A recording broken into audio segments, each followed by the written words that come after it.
suivre au micro de Kerwin Maïzo, le président Éric Moulalou, lors de l'investiture de Tshilombo en 2019, où en était la RDC en 2018.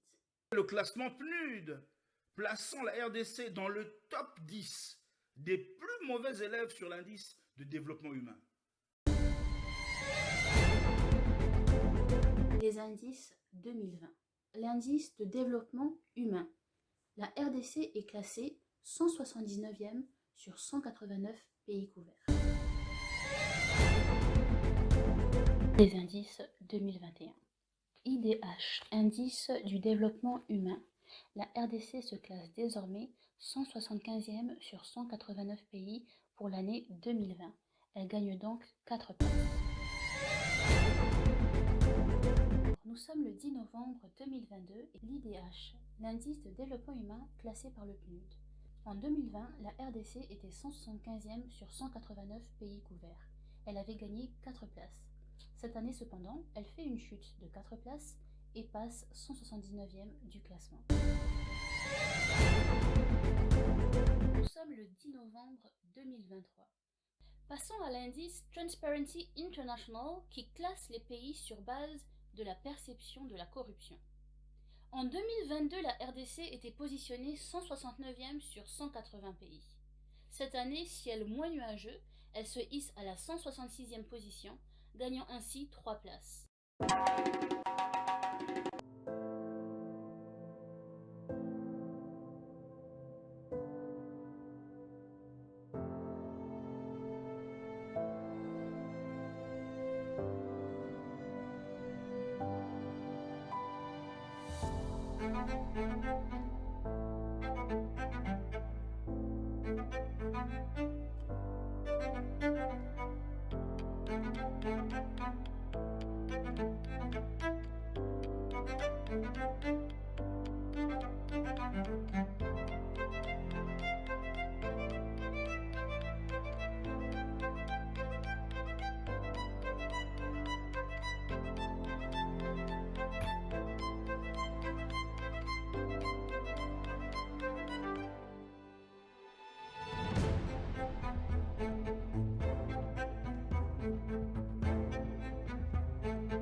Mesdames, Messieurs, bonjour. Heureuse de vous retrouver, comme chaque année, pour notre grand rendez-vous RDC Wake Up Call, Totelema, Congolais debout, qui vous présente dans sa dépêche Toyokana Malamu sa rubrique RDC Index, laquelle traite des KPI ou Key Performance Indicators, qui permettent de faire le point sur l'état de santé d'un pays, en l'occurrence ici celui de la République démocratique du Congo.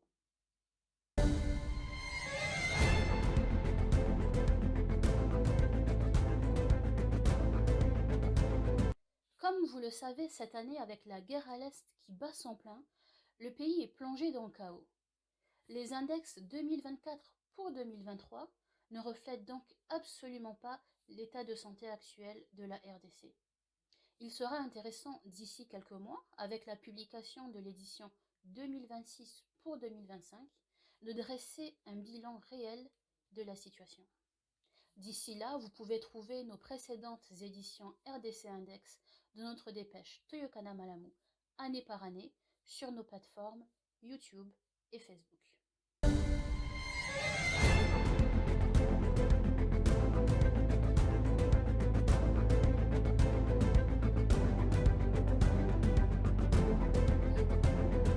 Abordons pour commencer la nouvelle version très attendue du rapport Doing Business, indice sur le climat des affaires.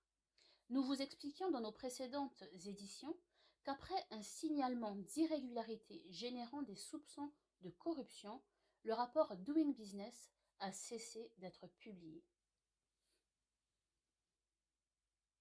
Après 3 ans d'absence, le fameux rapport de la Banque mondiale s'est, comme prévu, renouvelé avec une formule qualifiée de plus transparente et de plus performante. Rebaptisée désormais Be Ready ou Business Ready, elle s'appuiera désormais sur 3 piliers: le cadre réglementaire, les services publics et l'efficacité opérationnelle de chaque pays. Cependant, si cette édition 2024 représente bien toutes les régions géographiques, elle ne couvre en revanche que 50 économies, les années 2025 et 2026 devant graduellement couvrir les pays restants, avec respectivement 58 économies pour 2025 et 66 pour 2026. Et selon ce que nous a confié l'équipe Be Ready de la Banque mondiale, la République démocratique du Congo figurera dans le second jet prévu pour 2025. Rendez-vous donc dans notre prochaine édition pour l'indice Be Ready de la RDC.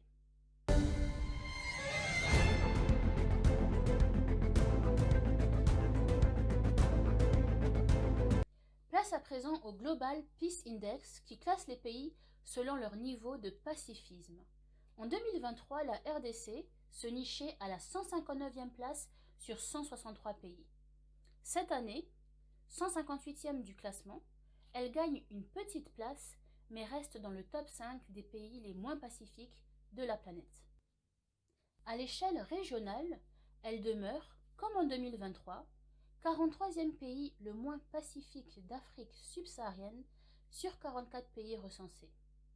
Source: visionofhumanity.org.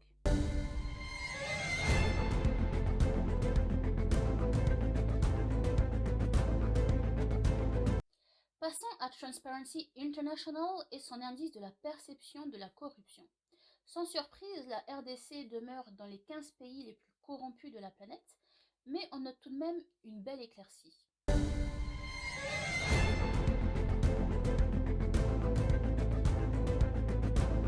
Classée 166e sur 180 pays dans le rapport 2023 pour 2022, la RDC bondit de 4 places et se hisse à la 162e position dans le rapport 2024 pour 2023. Notons tout de même qu'à ce jour, Transparency International a d'ores et déjà publié son rapport 2025 pour 2024, rapport qui nous fait perdre une place, classant la RDC à la 163e position sur 180 pays. Source: transparency.org.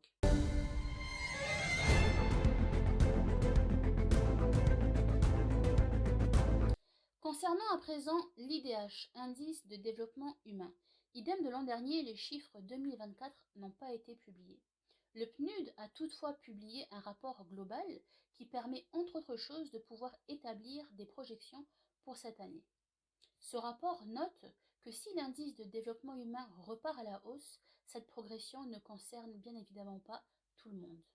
La crise du coronavirus, par exemple, continue d'avoir de lourdes conséquences sur les pays les moins développés et le fossé d'inégalité entre pays riches et pauvres ne cesse de se creuser. Le PNUD n'a pas encore communiqué de date sur l'édition des prochains indices.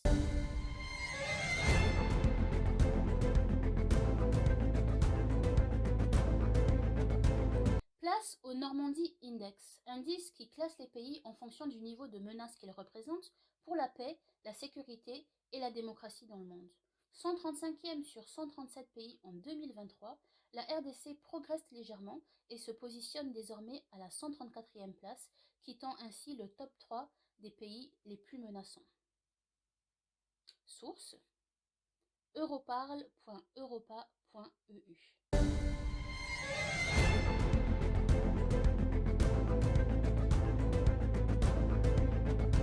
Continuons avec le Fragile State Index, qui classe les pays selon les vulnérabilités susceptibles d'aboutir à l'effondrement socio, politique, économique et à la fracture de la cohésion d'un pays.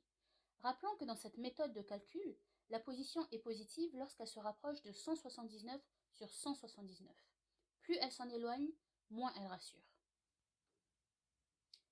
Dans le top 5 des pays les moins bien notés en 2023, la RDC demeure dans le top 5 en 2024, bien que là aussi elle remonte d'une place et occupe la 5e position sur 179 pays. Source fragilestatesindex.org.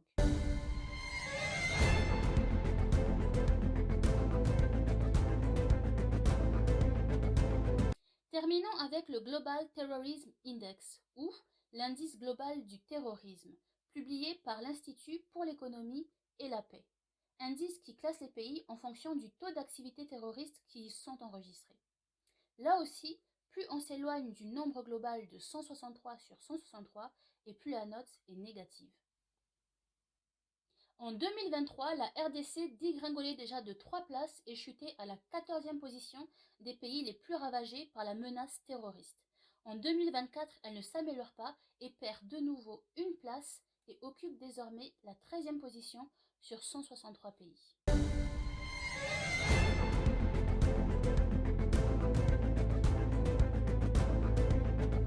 C'était votre émission RDC Index de notre dépêche Toyokana Malamu, présentée par RDC Wake Up Call, Totelema, Congolais Debout.